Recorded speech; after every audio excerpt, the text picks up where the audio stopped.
Ezekiel 14 അധ്യായം. വിഗ്രഹാരാധനയ്ക്കെതിരെ. ഇസ്രായേലിലെ ശ്രേഷ്ഠന്മാരിൽ ചിലർ വന്ന് എൻ്റെ മുമ്പിലിരുന്നു. എനിക്ക് കർത്താവിൻ്റെ അരുളപ്പാടുണ്ടായി. മനുഷ്യപുത്ര, ഇവർ വിഗ്രഹങ്ങളെ തങ്ങളുടെ ഹൃദയത്തിൽ പ്രതിഷ്ഠിച്ചിരിക്കുന്നു. അവരുടെ പാപഹേതുക്കൾ അവരുടെ കൺമുൻപിൽ തന്നെയുണ്ട്. അവരുടെ ചോദ്യങ്ങൾക്ക് ഞാൻ ഉത്തരം പറയണമോ? ആകയാൽ നീ അവരോട് പറയുക, ദൈവമായ കർത്താവ് അരുളി ചെയ്യുന്നു, വിഗ്രഹങ്ങളെ ഹൃദയത്തിൽ പ്രതിഷ്ഠിച്ചുകൊണ്ടും പാപഹേതുക്കൾ കൺമുൻപിൽ തന്നെ വച്ചുകൊണ്ടും പ്രവാചകനെ സമീപിക്കുന്ന ഇസ്രായേൽ ഭവനത്തിലെ ഓരോ അംഗത്തിനും അവൻ്റെ വിഗ്രഹങ്ങളുടെ ബാഹുല്യത്തിനനുസൃതമായി കർത്താവായ ഞാൻ തന്നെ ഉത്തരം നൽകും.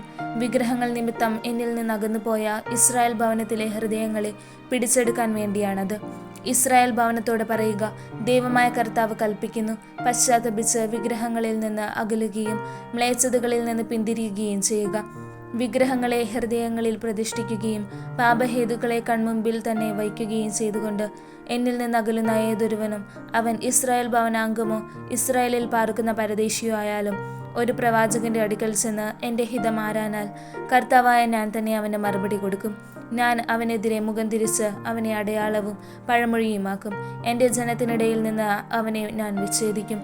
ഞാനാണ് കർത്താവെന്ന് അപ്പോൾ നിങ്ങൾ അറിയും. പ്രവാചകൻ വഞ്ചിതനായി അവന് ഉത്തരം നൽകിയാൽ കർത്താവായ ഞാൻ തന്നെയാണ് ആ പ്രവാചകനെ വഞ്ചിച്ചത്. ഞാൻ അവനെതിരെ കരം നീട്ടി എൻ്റെ ജനമായ ഇസ്രായേലിൻ്റെ മധ്യയിൽ നിന്ന് അവനെ തുടച്ചു നീക്കും. അവർ ഇരുവരും ശിക്ഷിക്കപ്പെടും. പ്രവാചകനും പ്രവചനം തേടുന്നവനുമുള്ള ശിക്ഷ ഒന്നു തന്നെയായിരിക്കും. അത് ഇസ്രായേൽ ഭവനം എന്നിൽ നിന്ന് അകന്നു പോകാതിരിക്കുന്നതിനും തങ്ങളുടെ അപരാധങ്ങൾ കൊണ്ട് ഇനിമേൽ തങ്ങളെ തന്നെ മലിനപ്പെടുത്താതിരിക്കുന്നതിനും അവർ എൻ്റെ ജനവും ഞാൻ അവരുടെ ദൈവവുമായിരിക്കേണ്ടതിനും വേണ്ടിയാണ്. ദൈവമായ കർത്താവ് അരുളി ചെയ്യുന്നു. വ്യക്തിപരമായ ഉത്തരവാദിത്തം.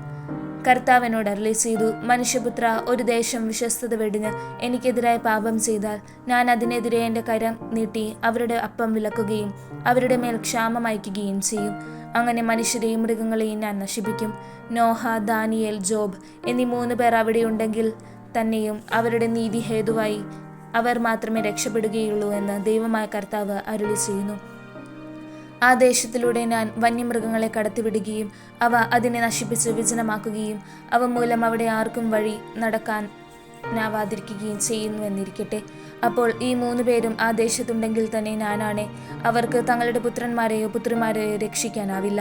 അവർ മാത്രമേ രക്ഷപ്പെടുകയുള്ളൂ. ആ ദേശം നിർജ്ജനമായി തീരും. ദൈവമായ കർത്താവാണ് അരുളി ചെയ്യുന്നത്.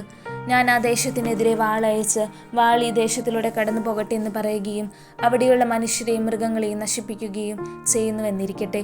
അപ്പോൾ ഈ 3 പേരും ആ ദേശത്തുണ്ടെങ്കിലും ഞാനാണേ അവർക്ക് തങ്ങളുടെ പുത്രന്മാരെയോ പുത്രിമാരെയോ രക്ഷിക്കാനാവില്ല.